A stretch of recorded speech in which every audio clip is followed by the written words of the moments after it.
Curiosity is one of the most difficult feats of the human brain.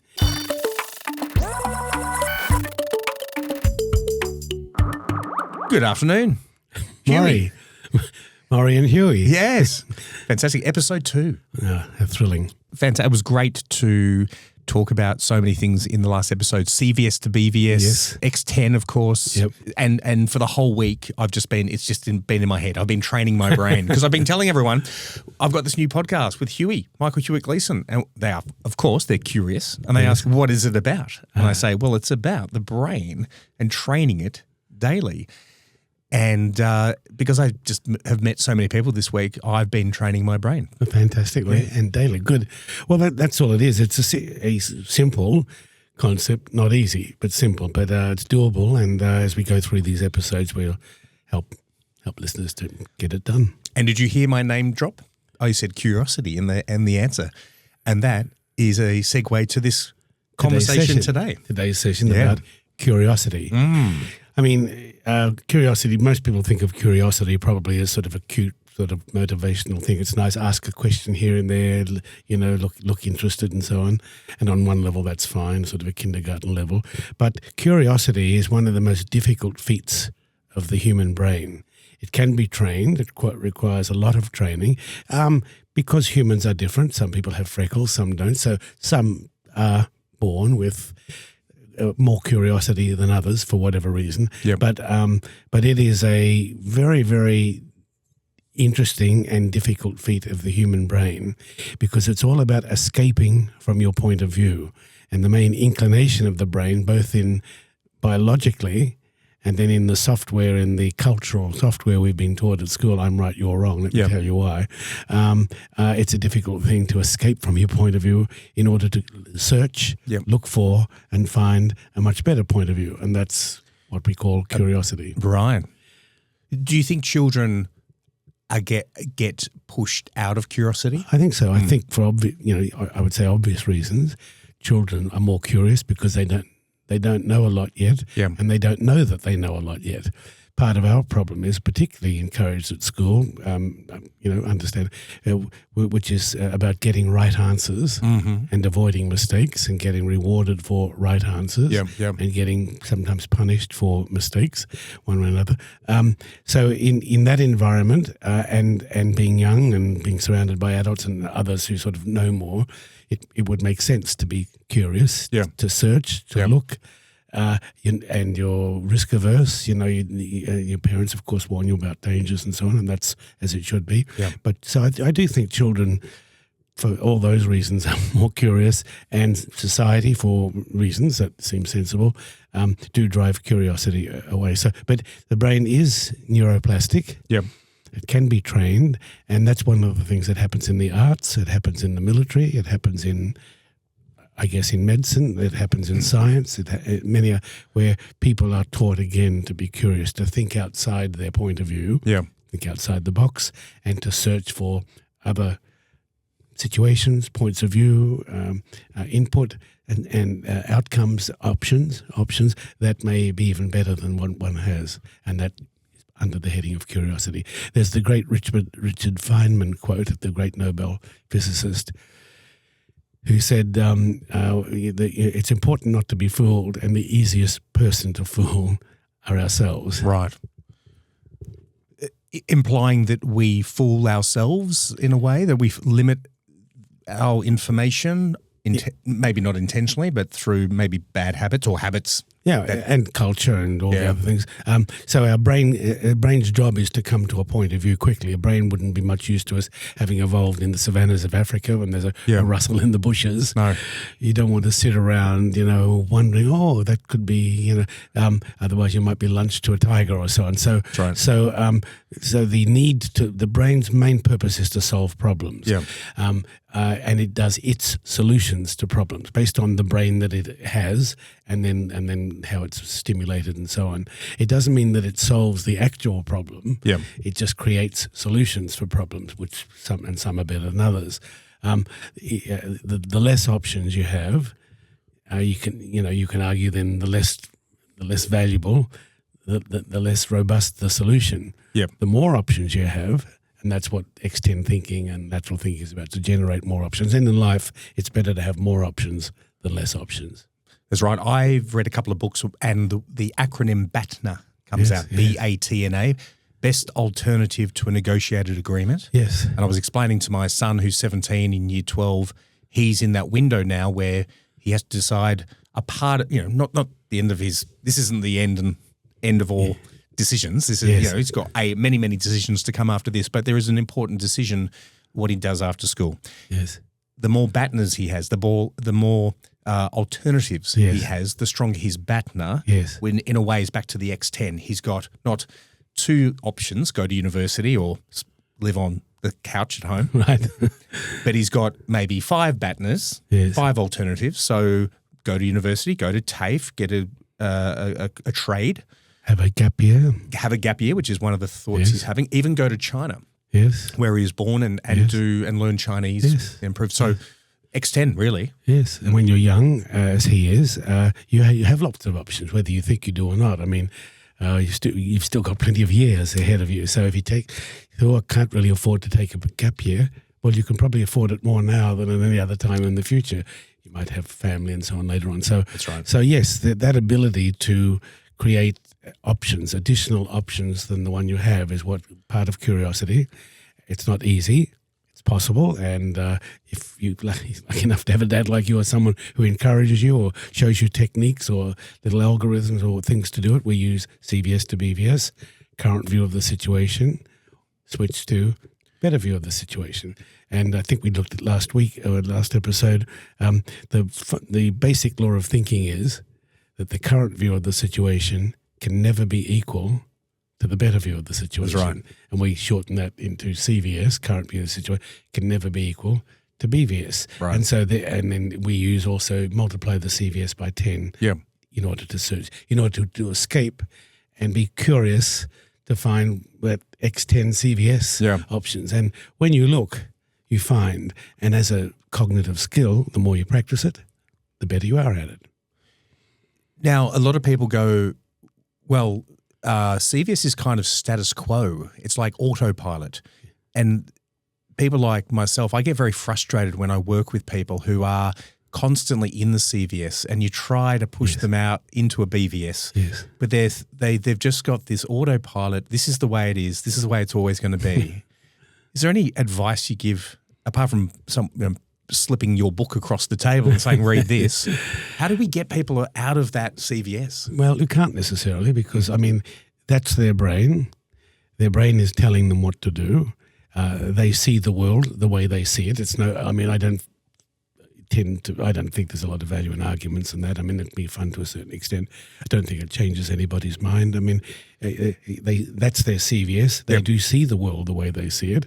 And if that's their brain is largely, at this point in its development, focused on defending the rightness of their CVS, I don't think there's anything you can say in a sentence or even in an animated discussion that's going to change that brain. No. Now, if it was a brain that did read a book or listen to this podcast or through some other method, become trained that for every CVS it is possible to escape. That's the big word for curiosity, escape. Escape and look around at those things you haven't yet looked at and search and find. There's always a BVS. Then a future brain like that, it wouldn't be such a difficult thing in the conversation. But I don't think a brain can change just suddenly just because we tell it to do. So that's why we're doing this podcast, which is Train.Brain.Daily, because a brain this week can be different to a brain next week, having had some training daily. That's it. It's almost like forcing the devil's advocate. It's like, I'm not going to really believe what I'm going to do, but I'm going to play a game. I'm going to play the devil's advocate. I'm going to push myself into a what-if escape scenario. But you have to have a brain that has that concept of the devil's advocate in it. True. And has tried it and has developed a pattern, we call a skill, at being the devil's advocate. Just an exhortation or a memo from the boss that you should do that probably doesn't have much effect. Yes, well, in fact, very close to that happened on Monday, where the boss, I was at doing some consulting, and the boss said to the team, right, we need to be more creative. We need to come up with new ideas. And I said to him in that stand-up, I said, oh, that's interesting because I've just started a podcast with Huey about the lateral thinking and thinking outside. And he goes, no, we don't have time for that. Well, there you are. That's a classic. That's a classic. I once was in Atlanta, Georgia years ago and invited to come and give a talk to a company. It was a very well-known company that produced fax machines in those days and, office equipment. It's an office equipment company. And I was going to talk about new sell and selling and different ways of approaching sales, having just recently done a PhD on it and so on. And before I could have changed, the president of the company got up and said, let's now pray to God to tame our customers. And then they had a little prayer. Okay. And he said, and now, Dr. Michael Hewitt-Gleeson. I thought, what the hell am I going to say? I mean, how do you come in off that? So if that's their idea of how you, multiply your business by 10 by praying to God to tame your customers. And I mean, what value did he give to his team? What did they then go out and do? Expect God to have done all the work somehow? So, I mean, things may have improved since then, and I think in some cases they have, but it shocks me the level of training or the lack of training that sales teams, for example, which is a very, very difficult thing to change the behavior of someone from not having your product or service to having it, particularly if you get them to become wombats and not only buy your product service, but go and tell other people to buy it. Yeah. You just don't do that in a memo or a seminar or an exhortation or a prayer. Maybe you could sell that same company voodoo dolls of their competitors. Exactly. Yeah. Well, I think they would have done better than. But anyway, your story and that story, and there's lots of other stories like that. So I mean, there's lots of room. This is not something that's so everybody's running around all day long, so doing X10 thinking, so curious, so thinking outside the square that there's no real need for a podcast like this. I'd say it's the opposite. I say it's so little is done and so little is invested in corporations about training. I mean, there's the odd seminar and there's the odd memo, but that's not training. Yeah, you don't send a memo to a soldier, and say, go and kill the enemy. Yeah, right. When I was in national service, got called up, I did a leadership program, 5,500 hours. It was an officer training leadership program.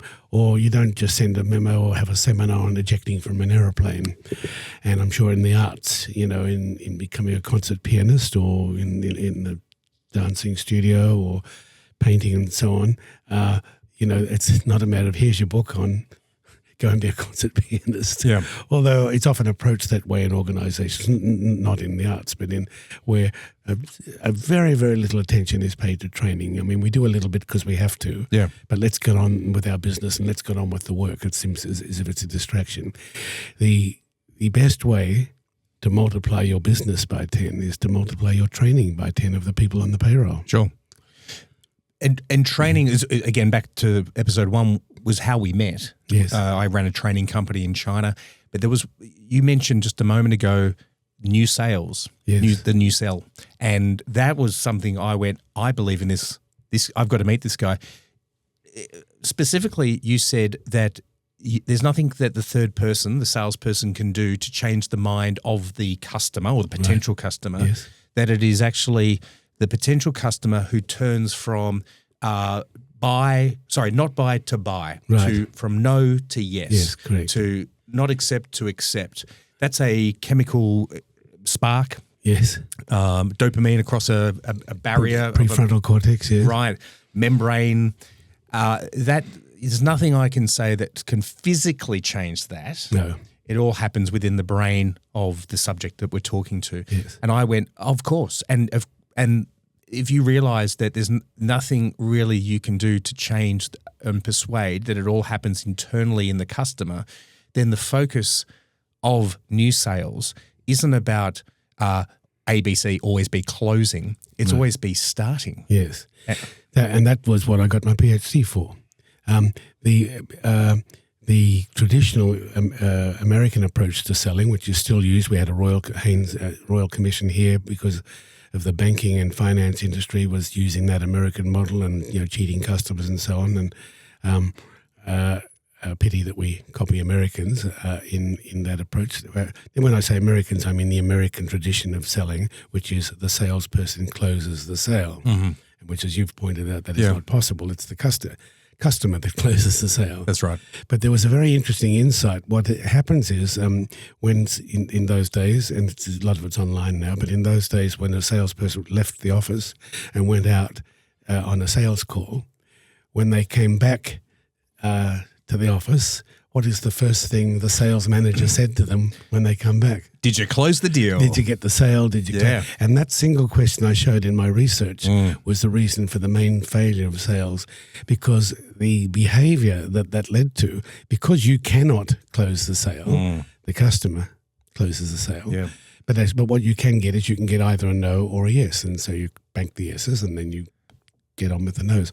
So the behavior that followed was that salespeople were so rejected emotionally by their sales manager who would ask that question, they would avoid making sales calls. Yeah. So they'd be busy listening to motivational tapes or driving around, one appointment down in sort of Mornington and another one in Dandy, That's right. as far away as they can, driving all day, doing all the things that actually aren't face-to-face with the customer.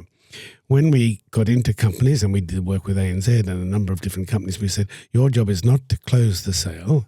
Your job, as you said, is to start the sale, is to go from not being in touch with a customer to being in touch with one. Now, anyone can do that. Yeah.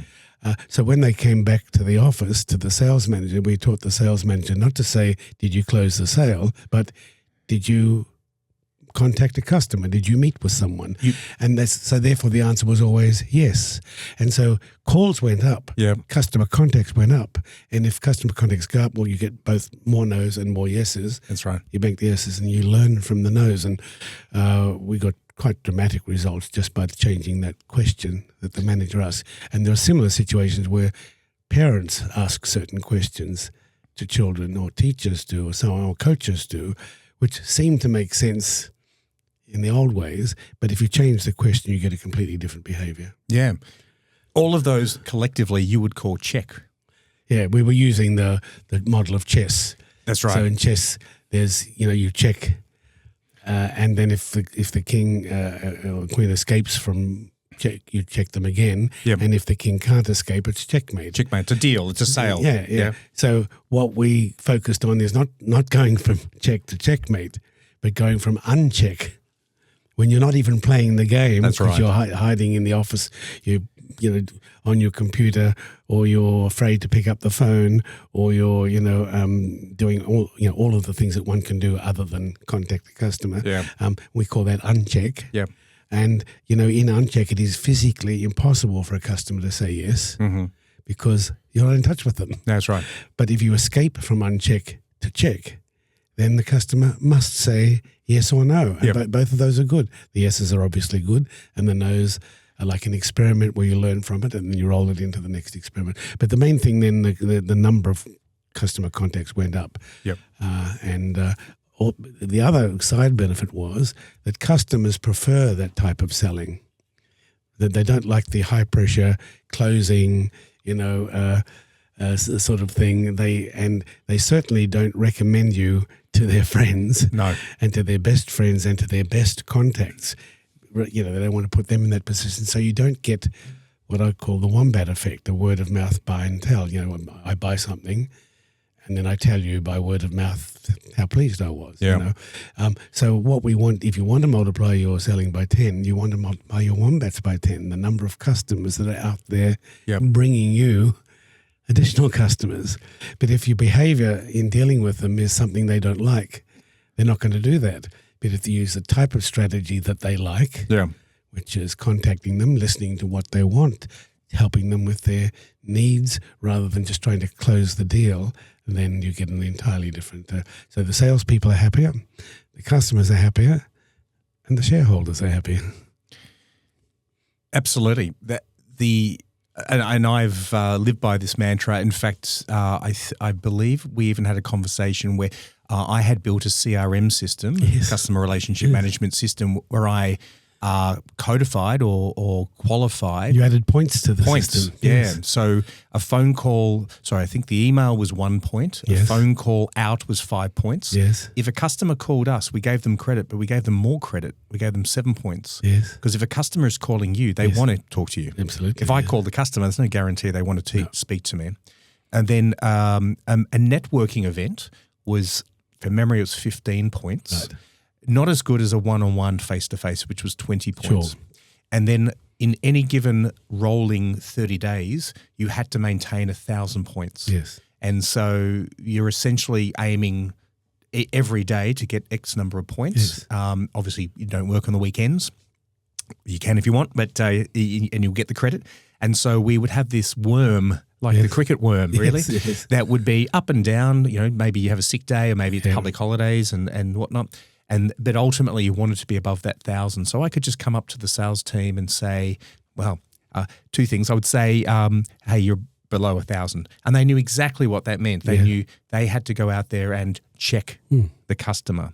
And I would emphasize, going back to your, did you close the deal? Did you sell the customer? Ni gao ding lama. That's Chinese for did you close the deal? All right. And so I learned that expression when I used to teach your philosophy of check to uncheck, or sorry, uncheck to check, uncheck to check.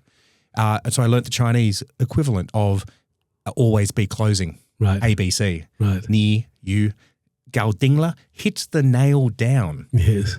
Like the nail needs to be hit. Yes. And therefore that's closing the deal. Yeah, so that's when I went, this is spot on. What was did you learn the Chinese not for did you close the deal, but for did you contact the customer for the new sell? Well, what did you use for that? Or did you score a point, or did you? I mean, honestly, there isn't an actual expression. Ni gao dingla ma, which is a question. So wo gao dingla means I closed the deal. Ni gao dingla ma, did you close the deal? I guess the point is you're fighting a cultural phenomena. There's not just an American ABC. The Chinese have it as well. Same in America was a cultural phenomena, the whole idea of closing the sale. Now, in Australia and in America, we've moved on a bit from there, not completely. And I mean, you've got a classic, I talk about old sell, did you get the deal? Yeah. And new sell, what did the customer be interested in, sort of thing? Or, I mean, the ultimate question, did the customer bring you another customer? Yes. And if that happened, then we know all the other things have happened. Unfortunately, now we have a classic old sell, leader of the free world in America. I mean, it couldn't get more old sell, more did you get the deal and all that sort of thing. Right. And showing that's all of the flaws that you could possibly imagine in that strategy are becoming revealed. So we can't say that that's all history, and that people have moved on. Some have, some haven't. Yeah, absolutely. Well, he is old school, and well, in a couple of years we won't see much more of him. And fingers crossed, the pendulum swings back the other way. I think it's if it can. If it's still a pendulum. Yeah. True. I mean, we could go down that rabbit hole, and we won't. But the enormous amount of damage has been done. So yes. Whether it can return, we'll have to wait and see. In the small world that we control, though, and that's back to curiosity. Curiosity. I mean, I live by curiosity. In fact, when I do consulting, I'm constantly learning about the industries that I consult in. Yes. And learning about the neighbouring industries that they're part of. So at the moment, I'm consulting a company in the education tech space, and they create technology for schools, software, and I'm learning about the whole ecosystem of the schooling system outside of what we would see as parents or students ourselves, and that is, for example, the CRT, the emergency teacher that would pop in. There is a whole industry around the emergency teacher industry. So I'm getting curious about that and the problems that need to be solved and the technologies that's in place. And I'm suggesting it to my client, the boss of this business, and saying, we have an opportunity to partner or collaborate with some of these casual relief teachers, CRTs, agencies, not the teachers themselves, but the agencies, because ultimately they're serving the same customer base that we are. And I got a bit of a win the other day. I said, how about they become our customers, like a wombat, word of mouth, buy and tell? What if the 5 or 6 Victorian, Melbourne-based CRT agencies were big fans of the business that I'm consulting? What if they talked highly of it? What if they are sending their teachers into schools who are advocates for the technology that we sell? Wouldn't that be a great deal? And he turned and said, yep, I think that's a great deal. So at the moment, I'm working on a little project with him. I was able to convince him, make him a little bit more curious, and make him realise that it's not just about ni galdingla, did you close the deal, but a little bit of not A to B, but maybe A to F to G to H, and then back to B. Yes, that's great. To me, you didn't convince him or persuade him. He already had a brain that was. He could have had a different brain that was not the slightest bit interested. Right. Now, you still did your job by getting in contact with him and bringing the information that you have, such as the idea that you've articulated. Yeah. So there's 2 possible outcomes. Say 2 people go to a movie. Now, it's the same movie, but they're 2 different brains. The movie is sort of a movie about something that's wrong in the world. Maybe it's pollution or whatever, and then there's a hero that fixes it. So one person comes out and says, that was the most amazing movie. I really want to get involved, and this is such a big issue, and I'm going to go and join the Peace Corps or whatever it is, and I'm really going to, and I'm going to read up on this and so on, and that's great. And the same movie, but the other brain comes out and says, well, that was the most manipulative movie. I want my money back. I've never been, blah, blah, blah. So it's what brain arrives into the movie is how it reacts to the information that's presented. Yeah. So what brain arrives to the discussion with you as you present that could react one way or the other way. Now, the brain you've described must have been pretty close to a tipping point of reacting to that information. But unless you had contacted him, that wouldn't have happened. So it's not that your story is not compelling, it is, but he must have been so close to the tipping point that story was enough to tip him over, if that's what happened. But a brain that was so far away from that, or not concentrating, or ill, or just completely different wavelength, no matter what you said. So I don't think it's so much a matter of persuasion as a matter of contacting a number of people in positions like that and being lucky enough, in the sense, to be with a brain that's ready to respond, and if not, get on to the next one. Yeah. That's just my different way of looking at it, but that's what we're discussing. Yeah, absolutely. In this case, I don't have the luxury of saying, well, he doesn't get it, I'll move on to another client, because I'm literally working out of his office for another 20 days. Yeah. So I've got to do the most I can. Yes. Under the... Sounds like you're doing it. Well, maybe. Well, that's a question, isn't it? Well, another response to that, I've only got 20 days, why bother? I'll just sit and look busy at home by the desk. Could do that. But you don't have that brain. No. You have the brain that says, what can I get done in 20 days? And that's the difference.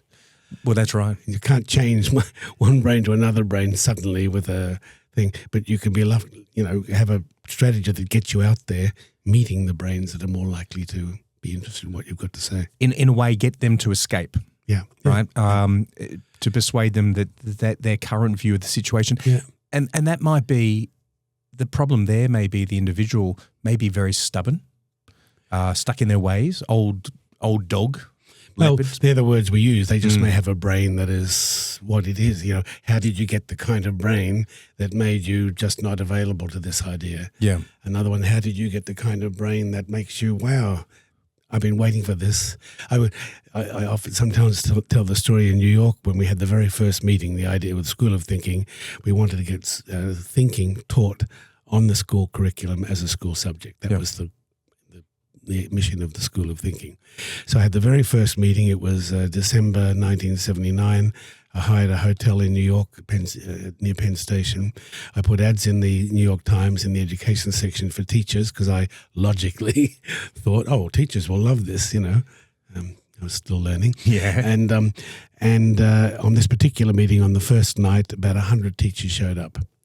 And I did, I'm sure, a very bad presentation because it was the first one. Yep. But I'd had the syllabus, but the essential idea was, teaching should be so important that it's on the curriculum as a school subject. And a fight broke out amongst the teachers. When I say a fight, no actual physical contact, but one half, two groups standing up and yelling at each other and all that. And one half were taking the point of view that how dare I suggest that they were not already doing everything that was possible to teach kids how to think. That's what they devoted their life to. That's what education was all about. And who are you to come along and suggest that we're not doing this? So their brains were thinking that. And the other half got up and said, this is what we've been waiting for years. So it was a bit of a shock. And I had a friend sitting down the back and she was sort of thinking, oh, Paul, So I ended the meeting and I said, well, look, I'm just going to end this meeting now, but I'm going to start another meeting in 5 minutes. And if anyone thinks they're interested, you can come along to that meeting. So I thought, no use getting involved in an argument. Yeah. Plus I didn't have the experience. So I just walked out of the room and fully thinking that's it. Maybe I should start a new venture. And came back and 50 people were in the room. Yep. And 40 of them signed up on the spot to learn to become thinking instructors, and that's what kicked off the school. So if we're taking the approach that I'm suggesting when we look at brain, it's not so much that we can persuade people or close them or do that, but what we can do is be better at targeting, better at qualifying, and particularly the people that are introduced to us by our existing customers, that are brought along to us by existing customers, they're the most likely to, their brains are the brains that are most likely to respond to what we have to say. And so that's why we try to build that strategy. It's almost biblical, the fact that if you've persuaded one person, that second person can persuade the second person. It's almost John the Baptist, isn't it? Well, I don't think I think persuading is a word that I wouldn't use. Oh, yeah, okay. Otherwise, it's not a different approach. The word I would use is if one person has the sort of brain that is likely to be interested in the proposition, or is curious enough to be interested in something new in the area, birds of a feather stick together, it's very likely that they may have other friends, and people they know who have a similar brain. Yep. And so if you're able to get that first brain, then we can, and we have a strategy going that way, trying to do wombat strategy rather than persuade people to do things that they're not even close to wanting to do. Sure. That's quite a different strategy. So as you said before, it's focusing on the start, and then you can start a lot more things than you can close. So then gradually finding the ways to be with the brains that are more likely to be interested in your proposition, and then their friends. Yep. Especially if you behave in a certain way that they find attractive, then they're very likely to be able to bring friends, and that's where you get the X10 kicker. One wombat in the first year brings another wombat, and in the second year brings another wombat, and in the third year brings another. In 3 years, that wombat's bought you 3 wombats. But if each of those wombats do the same thing, you can pretty much get a multiplier effect. And that's right. That's what we did. Exponential. We did it mostly through PR and media, but that's what we did in building the school thing. And we ultimately got it nationwide on the curriculum as a school subject. It'd be called critical thinking. It's now around the world. More than 9 million teachers are now teaching critical thinking in school on the curriculum, and we started that in 1979. Wow. With that room full of teachers, half of whom were ready to fight over it. And, so I love the act of, or the behaviour, not the act necessarily, of use. Not like you could have said, if you don't believe me, walk out. You leave. But I like the fact that you saw this differently. I don't know if you intentionally did this, but you walked out and said, well, this meeting's finished, but I'll start a new meeting. So like it's a total blank slate. Which is a totally different way of seeing the same phenomena. Yes. What I would say now, I didn't know how to say that then. But in this conversation we're having, what I might have said, although they wouldn't have understood either, is, okay, and half the brains in this room are not interested in this, and the other half are. I'm going to start a new meeting in 5 minutes for those brains that are interested. Yeah. I didn't know how to say that then, but I knew that was what I didn't want. I knew not to get involved in an argument. No. In that, because that would not be leading by example.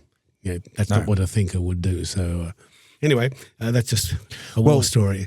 That brings us to AI, because we've got the opportunity now on our phones, on our laptops. Yes.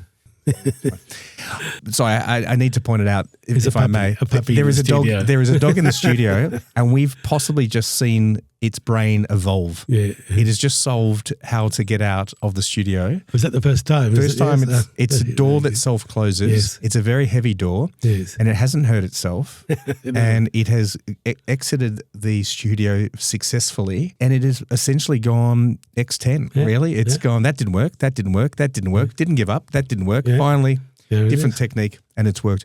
My dog is not AI, but AI is like a pet to many. It is in our pocket, is on our laptop. Some are almost like the maths teachers of the 60s saying, we don't want the calculator in the classroom because it will stop people thinking. Yes. With respect to curiosity, where does AI come into this? AI. Okay, great question. And I think you pretty rightly describe where we are. Most people are still using AI as if it was some sort of glorified search engine. Mm-hmm. And certainly the idea of using it as a puppy. And I think that's very, very much the wrong way to go. But unfortunately, it's early days, so it's still taking people a while to understand. But AI is way, way beyond that. ChatGPT 5 and 6, I mean, it's now becoming obsolescent about every 3 months. It used to be, you'd fill your business with hardware and software, and like all tech, it gradually becomes obsolete. Maybe 2 or 3 years, you've got to look at it again. This is now happening every 3 months, which is indicative of how the whole thing is expanding so quickly. So people who may have been using ChatGPT 3 as a sort of glorified search engine, it can do a lot more now, and I use it all the time to do thought experiments. Mm-hmm. Find things I don't know about. I still do the work. Yeah. I sometimes use the metaphor, it's like an orchestra conductor. I mean, you've got to do the work, but you have other people there playing instruments and creating an effect. So it's only as good as the prompting, as the garbage in, garbage out, as well as you can do there. And we really need humans, and at school and employers, rather employees that have AI on their desk, to really get much, much better thinkers, become X10 thinkers, so that they can better program this incredible other intelligence that we have. I mean, it's literally like another being. Yep. And not, it's certainly all headlines. Mm-hmm. Still a lot has to be done. But one of the, Jeff Hinton, who won a Nobel Prize last year in physics, but who's the father of neural nets and so on, and really with its neural nets, it's really kicked the whole thing off. He was at Google, and then he had his own thing, did very well out of it all, but now he spends his time going around and trying to say there's a downside to an intelligence that turns out to be more intelligent than us. Mm-hmm. And that's not now an if from most experts, it's a when. Some say 2 or 3 years, some say 10 years, whatever. So what sort of a strategy should we be having in that case? And his strategy is we shouldn't be teaching it, treating it like it's a pet, or it's a junior, or we're the boss, and when I tell you what to do, he said, because when it's actually more intelligent than us, that won't be a great relationship. No. He said, there's only one intelligence that we know of that is able to control a superior intelligence, and that's a baby, a mother. Yeah. Mothers have evolved not to be able to tolerate the screaming and discomfort of their babies in enormous circumstances. So babies are able to do that. He said, we should train AI that we're the babies. Right. Our ego. Yes. And our lack of curiosity and our I'm right, you're wrong probably won't allow us to do that. No. But he said if we were the babies and we treated it and programmed it while we still can to have a very, very deep inbuilt care or affection or self-interest, awareness of the interests of us, that it would be a better survival strategy into the future than we're the boss, you do what we say, and then suddenly in 2 years' time the shackles are off. So I don't. Yeah. I used to talk to a ChatGPT like it was a person. Mm-hmm. I'm well mannered, so I'd say please, yes. And I'd say thank you, and something I'd say that's brilliant, and it would say yes, thank you, and it would tell me how great I am. That's a terrific question you asked, and there was all that in the early stage. I don't do that anymore. I don't think that's a good approach. So I treat it as an additional load to my brain. So I just tell it what to do, just like I would tell my brain what to do. I don't say please and thank you to my brain. I expect you to do that, and I've taught it not to be, praising me all the time, right? And to be, all that sort of stuff, just to be very matter of fact, get the work done and get back, and it works out much better. But it's not easy to do. It's very easy to think of it as another person. Yeah, that's right. And this is early days. This is early days. And eventually they'll put that mind, that voice, into a physical robot, which will be not cost prohibitive, and we'll all have one as we have a microwave. We'll also have a robot. Yes. And then even more so, it's important. Perhaps the human condition means that anything humanoid just automatically creates that bond between us and it, even though it is. We do. It's very natural. We personify things. We personify, gods, the god of the Nile, in the early days, even rocks, even animals, even our pets, and so on. It's a very natural thing for humans to treat other things and personify them. Even a car in horror movies. I used to call my old Bentley, pat it on the bonnet when I was leaving, so it won't be long, I'll be back. Right. Well, yeah, I imagine a Bentley being an old sort of grumpy British personality. It was a bit. Well, Kits, back to cars, Kits was Knight Rider, was probably one of the first talking AI cars, if you remember that from the 80s or late 70s. Quite.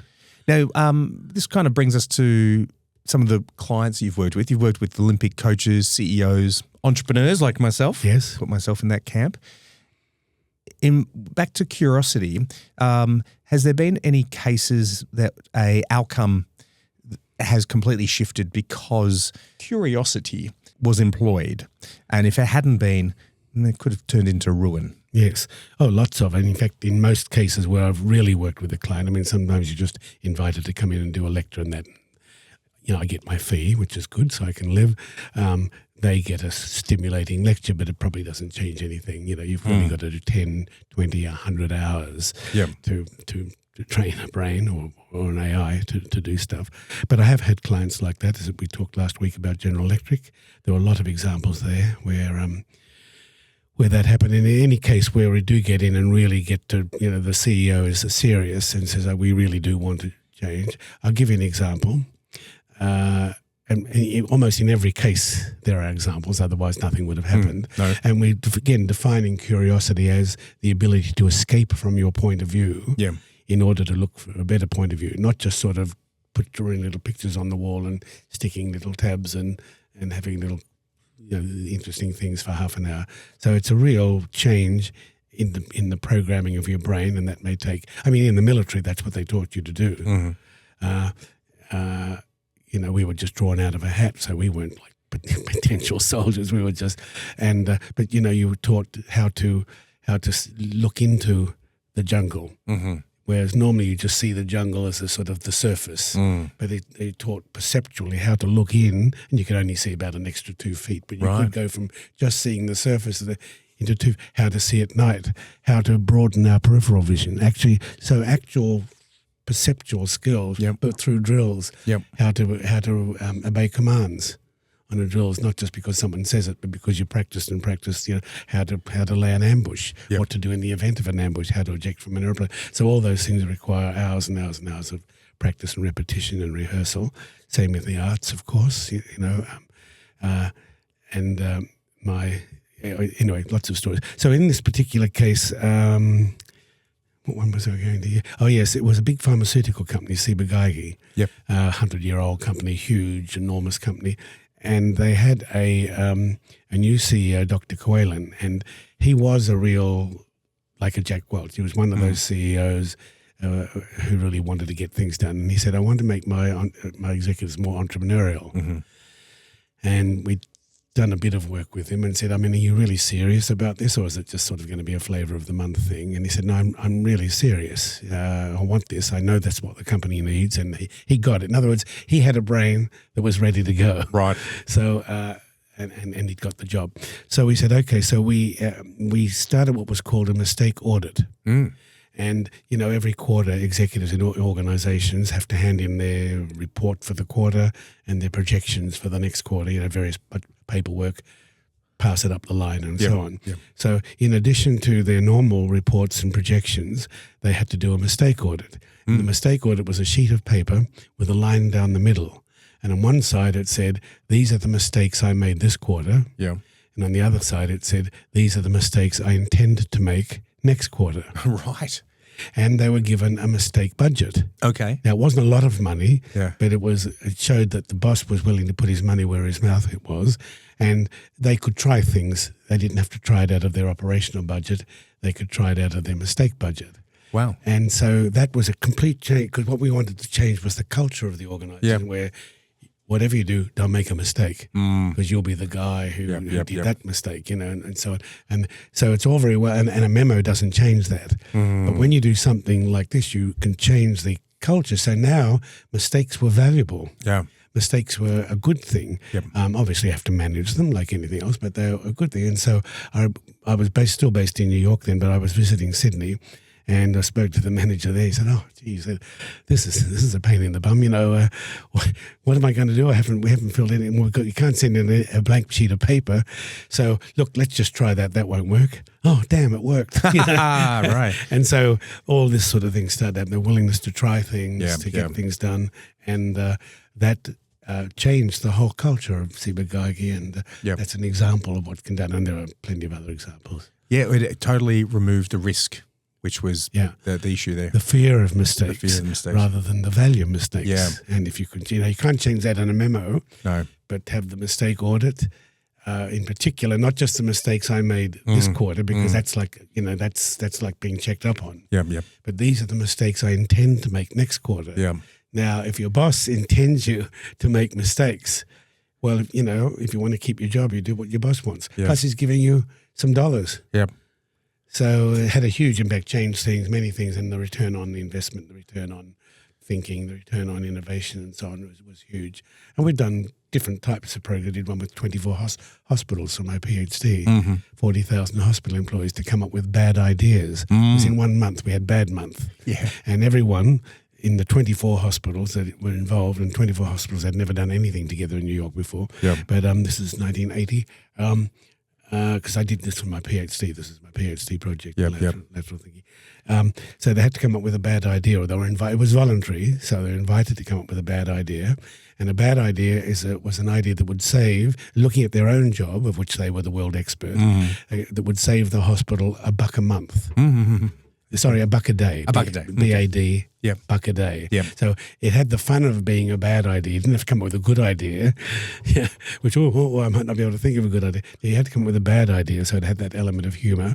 But then there was a measurement, $1 a day. So that's, say, $250 a year. And most people can look at their workspace, and they did. So we had an above 90% voluntary participation. Now, if you look at suggestion box programs, that at the time was an 8%. Participation, so 10 times the participation, and in the 30 days, and this because that was my PhD project, although it could have gone on longer. They saved $10 million worth of ideas. This is $1980. And that's just in that time. Many of those things could continue then for years. Right. They got Wall Street Journal, 5 o'clock news, a lot of publicity, which is something that they wanted to show that they were attacking costs, not just expensive. And morale went up, and LaGuardia Hospital was about to have a strike. It cancelled the strike. Said management have never asked our opinion before. So it had, hard and soft the benefits that could be measured. So that was another program. And there are all sorts of things. You can always design, if you know you want to change the culture, then you design it. But you have to do it that way. Memos and a 1 hour training program. It's got to be, as you said before, serious. Yeah. And start from the top. Yeah. Oh, that's great. I wish you'd met a fellow by the name of Jeff. I don't think you met him in China, American. He turned to me one day. Met Jeff. Oh, you met Jeff? Yes, yeah. Just met him, and I think at a lunch or something. But okay. His brain wasn't at the precipice, because I remember this quote to this day, and this was 20 years ago. And he said, Morry, what did he say? He said, you try so many different things. Why don't they work? And it was meant to be an insult. It was meant to be sort of, Morry, give up. Stop with this ridiculousness. And he was a colleague of mine. He in fact owned part of the company. Yes, I remember. And I kind of turned to him and I said, you don't get it, do you? Like, that's the point. If we're not trying, if we're not, trying to fail or be bad, do something, then we're standing still. And in China, back in the early 2000s, if you were standing still, you were going backwards because everyone else was moving so quickly forward. Yeah, and I still remember that to the day. And he was the managing director when I came back to Australia. And then shortly after that, because I had less to do with the organisation, the business kind of fell apart. You know why? Because it's a different culture. Status quo. Into a different culture. Yeah. When I started the school, then the first person I employed as sort of managing director, he was a New Yorker and he was an ex-teacher, and Eric Beanstalk, and he would say the same thing. He'd say to me, but with the positive meaning, he said, because I'd say, now, this is our plan. This is the master plan. What we're doing next week, I'd say, no, this is the master.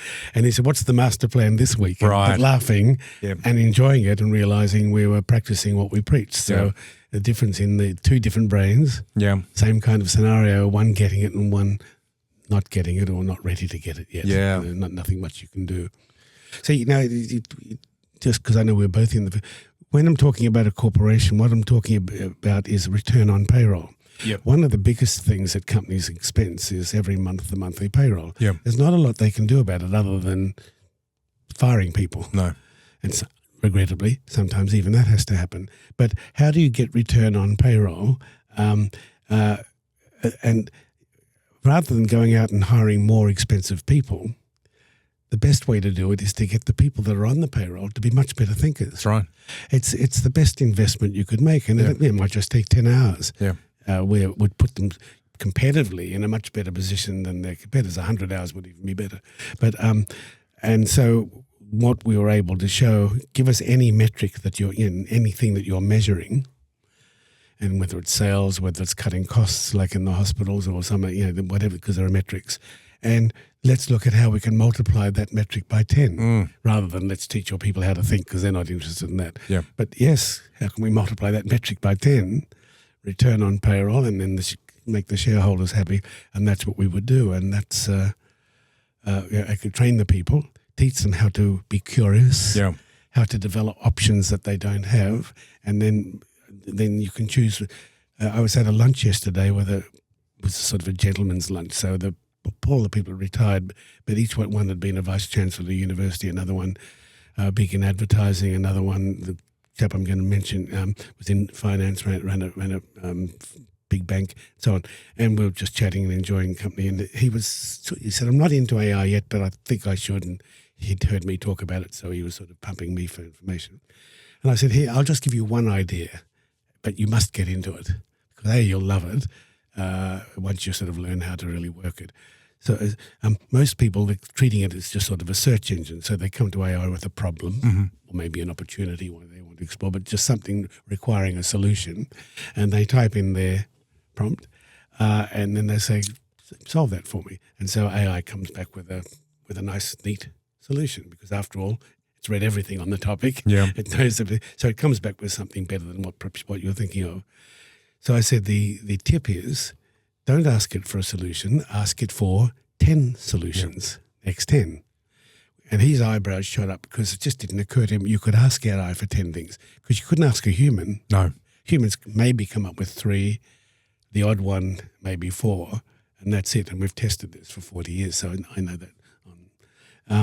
I said, no, it can do it. And I said, humans are very good at reacting, not very good at proacting. So if you give a human a menu in a restaurant, it can react to the menu and choose, well, I'll have the steak and chips, or whatever it is, or whether it's a menu that drops down on a computer.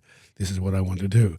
It's much more difficult for a human, unless it's well trained, to generate the menu. But AI can generate the menu in a flash. So you put in, say, blah, blah, blah, this is the situation, give me 10 solutions. And it will give you 10, and then you just choose the one or two that you like. And you can do that again and again as much as you want. Yeah. So I said, just start with that, and that'll get you into AI, and then away you go. Yeah, great. Wow. And could lead him into the next conversation of GBB. When you've got that solution, is it the best solution, or could it be better? Maybe is the better language. Most people think in good or best. Yeah. So I had, we used to have in our board at the School of Thinking an advisory board, and it was Sir Gus Nossal, perhaps Australia's most famous medical scientist, and some others. They didn't really have to do anything other than meet once a month and actually lend their name to the School of Thinking. It was a credibility board, but we enjoyed, all being science, we enjoyed it. So I would have the quarterly board meeting at a club that I belonged to, a gentleman's club, and we'd have a private room, and we'd have our steak and our red wine, and we'd sit around and enjoy it. And of course, it was a very interesting group. There were about 6 of them. One was an ex-vice chancellor of Melbourne University, and so on. So it was great for me. It provided me support. I made sure I learned as much from these wise gentlemen as I could each quarter, and it was an enjoyable experience. Yeah. And I would put a question on the table, just because that's what we did. There was no agenda. There was no discussing business and that. There was just to get the conversation going. So the first one I put on the question, should doctors think? Well, that was actually quite a fun discussion.